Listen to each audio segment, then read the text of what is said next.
Hello મિત્રો, online એજ્યુકેશનમાં આપ સર્વેનું સ્વાગત છે. I am Mahendra Prajapati, department of physics, TY BSc physics sem 5, CC physics paper 503. Unit 3 molecular spectra, part A, pure rotational and vibrational rotational spectra, lecture 3. Last લેક્ચરમાં શુદ્ધ ચક્રીય વર્ણપટ મેળવવાનું ગોઠવણ વર્ણન કરો અથવા અને દ્રઢ ભ્રમણાંક માટે ચાક માત્રા શોધો નો અભ્યાસ કર્યો હતો. ક્વેશ્ચન: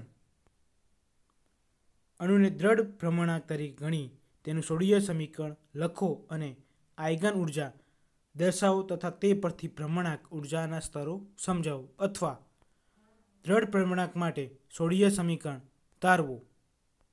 આન્સર: અણુની શક્ય ભ્રમણાંક શક્તિઓ શોધવા માટે દ્રઢ ભ્રમણાંકનું સોડિય સમીકરણ ઉકેલવું હોય તો જે નીચે મુજબ છે: નેબલા સ્ક્વેર સાય વત્તા 8y² mu upon h² e psi equal to 0 સમીકરણ 1 કહીશું અને સમીકરણ 1 કહીશું.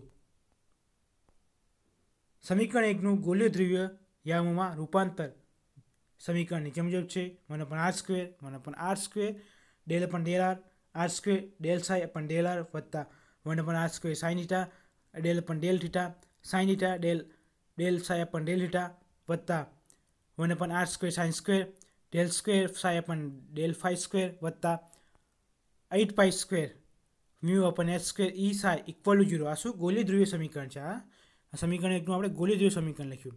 અહીં બે અણુ વચ્ચેનું અંતર અચળ રહે છે, કારણ કે બે અણુ વચ્ચેનું અંતર અચળ રહે છે એટલે કે બદલાય છે. તેથી સ્થિતિ શક્તિ માટે r ઇક્વલ ટુ 0 થાય ત્યારે પ્રથમ પદ શૂન્ય થશે. r ઇક્વલ 0 થાય ત્યારે પ્રથમ પદ શું થશે? શૂન્ય થશે. 1/r² del square 1/r² del upon del theta sine theta del psi upon del theta વત્તા 1/r² sine theta del square psi upon del phi વત્તા 8π² mu upon h² e psi equal to 0 સમીકરણ 2 કહીશું. આને સમીકરણ 2 કહીશું. હવે સમીકરણ 2માં u equal to 1i અપન r² મૂકી સમીકરણ r² વડે ગુણતા અને શું કરવાનું?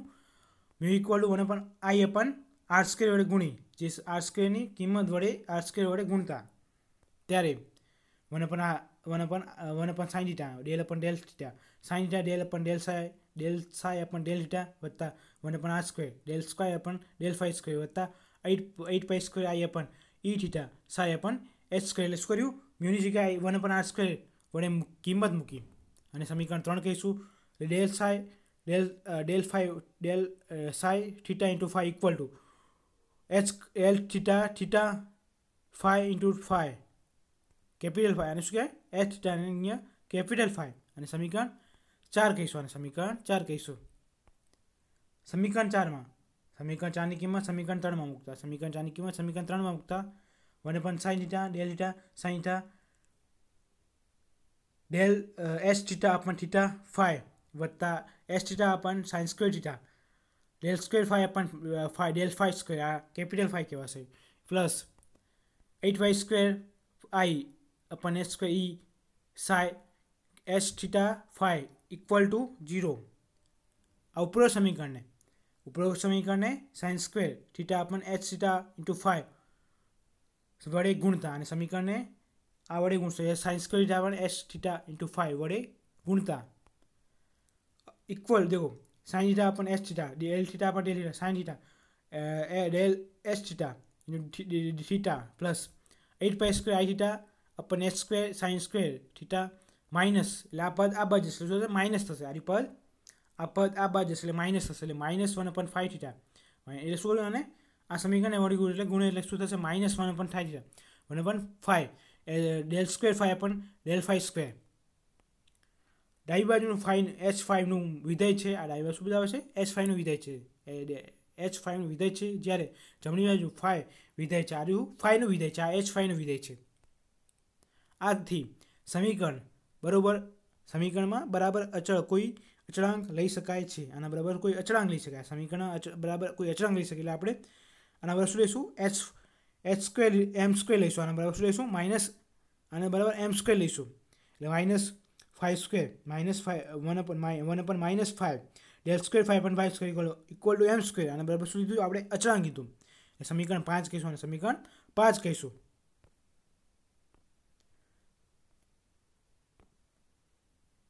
sin theta h theta del upon del theta sin theta del h theta upon theta 8 pi square I e upon h square sin square equal to m square કારણ કે આપણે કિંમત લીધું m square એટલે સમીકરણ 6 કહીશું.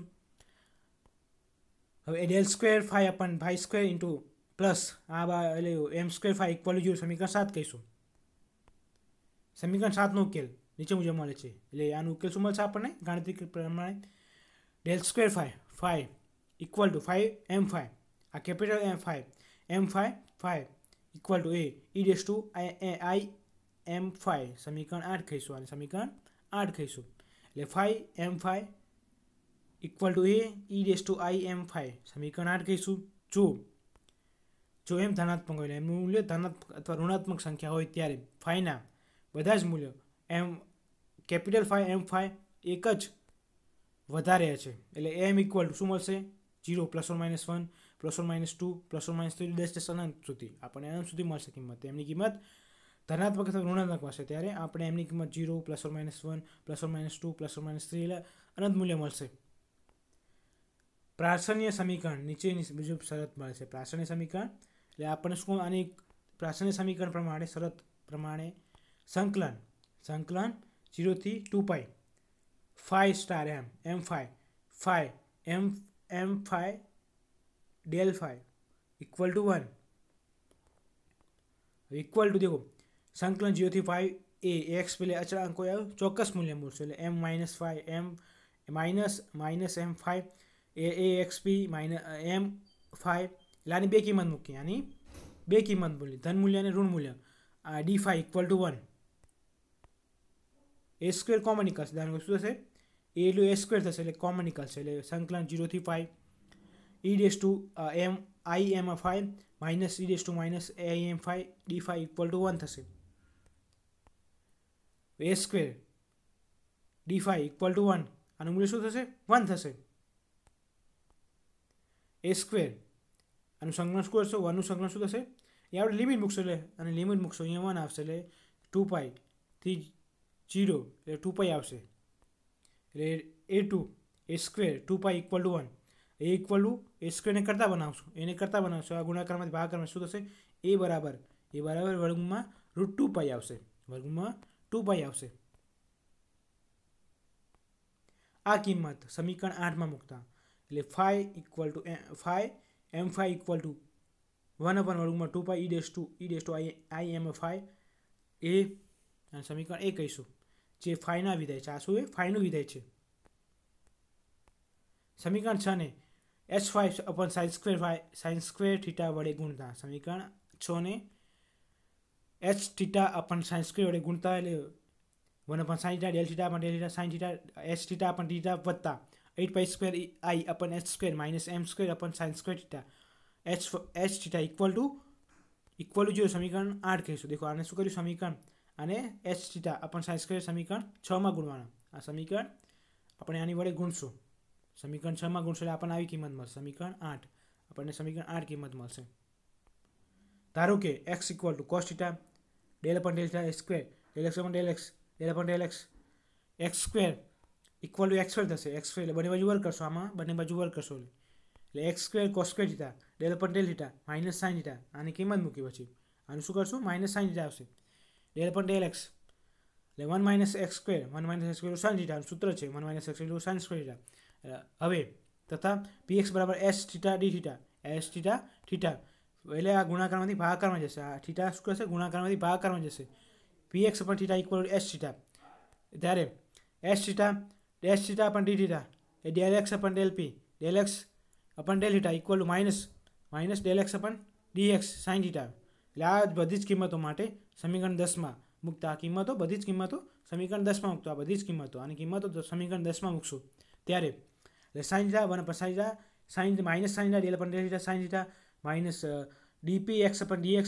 sin theta એટલે sin theta Judy જશે plus 8 pi square I upon h square minus m square upon sin square px theta equal to 0 એટલે શું થશે dx upon theta minus 1 minus h square dp upon dx એટલે દેખો plus 8y² i अपन s² minus m² अपन 1 minus x² px equal to 0. આ દેખો આપણને આ કિંમત મળશે, એટલે આમાંની વિસ્તરણ કરશું એટલે આપણને આ કિંમત મળશે.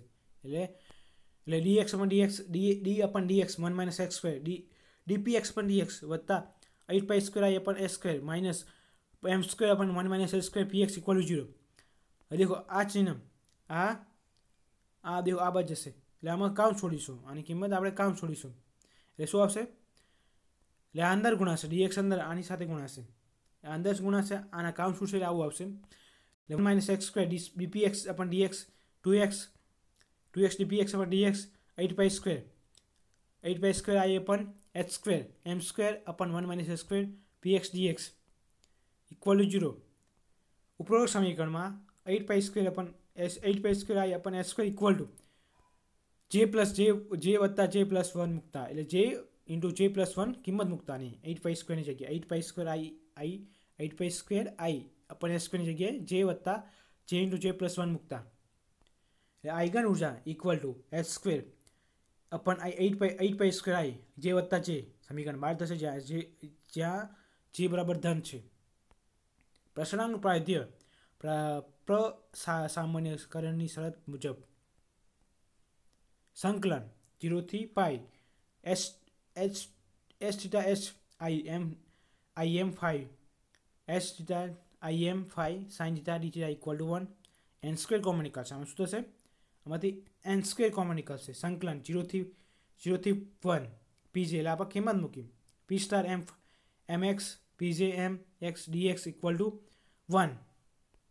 આ સમીકરણ 11 નો ઉપયોગ કર્યો. આમાં સમીકરણ 11 નો ઉપયોગ કરતા ત્યારે hj m theta n pj px n pj m cos theta એટલે આપણે કિંમત મૂકી આગળ શોધી હતી ને આપણે આગળ x² બરાબર cos theta હતું ને એટલે x ની કિંમત મૂકી.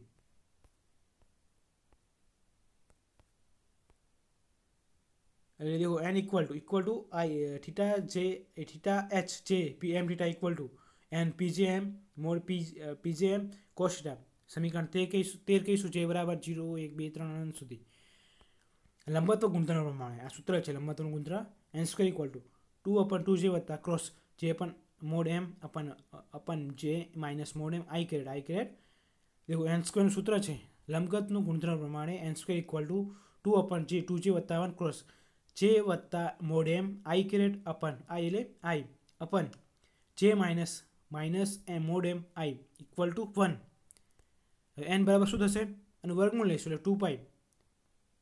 આના બરાબર શું લઈશું આપણે? વર્ગમૂળ લઈશું એટલે 2j વત્તા अपन 2 j માઇનસ એ 1 નહીં આવે રહ્યું ઇક્વલ ટુ 2j વત્તા अपन 2 j minus mi j plus mi એટલે આપણને આ વર્ગમૂળ મળશે. આપણને શું મળશે? વર્ગમૂળ એટલે કરતા બરાબર 1 આ જશે ગુણાકારમાં ભાગાકાર એટલે શું થશે? આ બરાબર 1 છે એટલે આ ગુણાકારમાંથી ભાગાકારમાંથી ગુણાકાર એટલે આપણે છેદ ઉલટાઈ જશે એટલે આપણને n એટલે શું થશે?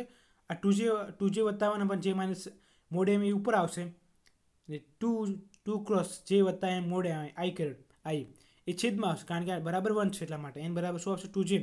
2j વત્તા 1 अपन 2j j minus mod m i caret अपन 2j वत्ता m मोड i कैरेट. समीकरण 13 નો ઉપયોગ કરતા સમીકરણ આની કિંમત સમીકરણ 13 માં મૂકતા h j m theta equal to 2j वत्ता अपन 2 minus z m i caret अपन z वत्ता mod m i p j mod m cos theta समीकरण b કહીશું આને સમીકરણ b કહીશું. અહીં કેપિટલ phi ઇક્વલ વર્ગમાં 2 પાઈ કિંમત મૂકતા આપણે શોધી હતી કેપિટલ phi ઇક્વલ વર્ગમાં 2 પાઈ વર્ગમાં 2 પાઈ કિંમત મૂકતા दृढ़ प्रमाणक आइगन विधेय उकेलवा માટે समीकरण 4 અને 8 નો ઉપયોગ કરતા समीकरण 4 અને 8 નો ઉપયોગ કરતા એટલે sin theta phi equal to वर्गમાં 2j વત્તા 4π એટલે આપણે કિંમત મૂકી phi ની કિંમત મૂકતા એટલે 2j વત્તા j મોડ i अपन j વત્તા mode i into pj mode i cos e raised to i m phi 2 અને 8 ની કિંમત 4 અને 8 ની કિંમત મૂકતા આ સમીકરણ શું કીધું? 4 અને 8 ની કિંમત મૂકતા આપણે સમીકરણ આવું મળશે જે i कैरेट આલ્ફા ના j i कैरेट z એ ક્વોન્ટમ મિકેનિક્સ ઓપરેટર શું બતાવે છે? l caret alpha l caret z એ ક્વોન્ટમ મિકેનિક્સના અચળાંકો છે ઓપરેટર છે ત્યારે L alpha equal to minus H square upon 4 pi square sine theta del theta sine theta del થીટામાં ડેલ થીટા વત્તા 1 upon sine square del square upon del phi સમીકરણ 14 કહીશું. અને એને એલઝેડ બરાબર H upon 2 pi del upon del phi સમીકરણ 15 કહીશું. ત્યારે શું બતાવે છે 1 upon sine theta del upon del theta sine theta D theta વત્તા 1 upon sine square del square upon del square upon del phi psi equal minus J વત્તા જે plus 1 into Sai. આ સમીકરણમાં બંને બાજુ minus H square upon 4 pi square વડે ગુણતા એ minus H square upon 4 pi square sine theta del upon del theta sine theta del upon del theta વત્તા 1 upon sine square del square phi upon del phi square psi J વત્તા J H square upon 2 pi square psi સમીકરણ 16 કહીશું. અને સમીકરણ 16 કહીશું. સમીકરણ 16 ની કિંમત સમીકરણ 14 માં મૂકતા સમીકરણ 16 ની કિંમત સમીકરણ 14 માં મળતા L caret alpha equal J વત્તા J H square 4 pi square psi. આ સોડિય સમીકરણ ઓકે મેળવવા દર્શાવે છે. અને આઈગન કિંમત ઉર્જાનું સાઈનું એક નિશ્ચિત મૂલ્ય બતાવે છે. આ શું આઈગન મૂલ્યનું નિશ્ચિત મૂલ્ય બતાવે છે. આ આઈગનનું એક નિશ્ચિત અને સતત મૂલ્ય બતાવે છે. જે એલ આલ્ફા ઇક્વલ જે વત્તા J H square upon 4 pi square psi એ આઈગન કિંમતનું નિશ્ચિત મૂલ્ય બતાવે છે. એ બરાબર એચ સ્ક્વેર જે અપન એચ પાઈ સ્ક્વેર આઈ જે વત્તા જે સમીકરણ 17 કહીશું. આ શું બતાવે છે જે બરાબર શું પરિભ્રમણ ક્વોન્ટમ શું હશે જે બરાબર 1 2 3 અનંત સુધી લઈ શકે. જે પરિભ્રમણ ક્વોન્ટમ નંબર 1 2 3 0 1 2 3 અનંત સુધી લઈ શકીએ. ત્યારે ક્લાસિકલ યંત્રશાસ્ત્ર મુજબ E બરાબર 1/2 i square I omega square સમીકરણ 18 કહીશું. આઈ બરાબર એલ બરાબર આઈ ઓમેગા સમીકરણ 19 એટલે એલ બરાબર વર્ગમૂળમાં 2e આઈ સમીકરણ 20 કહીશું. એવી રીતે જે એલ બરાબર એચ અપન 2 પાઈ જે વત્તા જે વર્ગમૂળમાં જે વત્તા જે સમીકરણ 21 કહીશું. સમીકરણ આ સૂત્ર એ ક્વોન્ટમ મિકેનિક્સમાં વેગમાનના વ્યાપક પરિણામ સાથે દ્રઢ સામ્યતા દર્શાવે. શું બનાવે છે આ સમીકરણ? ક્વોન્ટમ મિકેનિક્સમાં વેગમાન માટેના વ્યાપક પરિણામ સાથે દ્રઢ સામ્યતા દર્શાવે છે. ત્યારે દ્રઢ પ્રમાણકનું ચોક્કસ શક્તિનું ઋણ મૂલ્ય કોણીય વેગમાન ધરાવે છે. અને આ દર્શાવે છે કે ચોક્કસ મૂલ્ય આવૃત્તિ શક્ય છે. એટલે omega equal to L upon T. એટલે આ સમીકરણ દેખો આ omega equal to L upon T સમીકરણ 21માં એલની કિંમત મૂકતા એટલે ઓમેગા એચ અપન 2 પાઈ વર્ગમાં એચ એ જે વત્તા જે એટલે આના બરાબર શું આપણે આની કિંમત મૂકશું. આની જગ્યાએ શું આવશે વી વોટ. એટલે આ ચોક્કસ વી વોટ કિંમત મળશે. એટલે ઓમેગા અપન 2 પાઈ એટલે ઓમેગા અપન 2 પાઈ વી વોટ એટલે વી વોટ ઇક્વલ ટુ એચ અપન આની જગ્યાએ શું આની જગ્યાએ વી વોટ મૂકશું એચ અપન 2 પાઈ એટલે આ ગુણાકારમાંથી ભાગમાં જશે. એચ અપન 2 પાઈ એટલે વી વોટ મૂકશું. આ ગુણાકાર 2 પાઈ ગુણાકારમાં ભાગમાં જશે. અને વી વોટ equal H upon 2 pi I square 2 pi 4 pi square J પણ વર્ગમાં જે પત્તા જે એટલે આ કિંમત મળશે. આપણે આ સાબિત કરી શકીએ. આઈગન આ સોડિયમ સમીકરણ મળશે વી વોટ equal H upon 4 pi square I J વર્ગમાં જે વત્તા જે આપણે સાબિત કરી શકીએ.